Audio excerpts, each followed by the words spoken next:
ấy da hết lời mà cha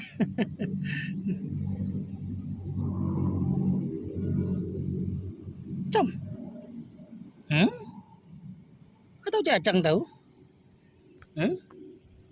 tao chỉ slow chẳng đâu hả đừng ngắm trong tham đầy đó ấy đã plop nó đạch lâu nó hồ chiêm vu lại nó một phần này chứ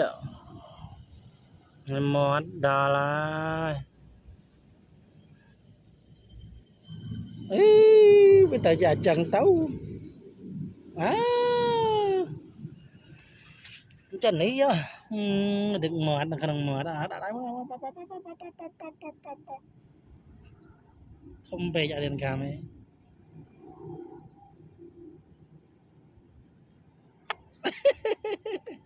mệt thì khai bạn chẳng mệt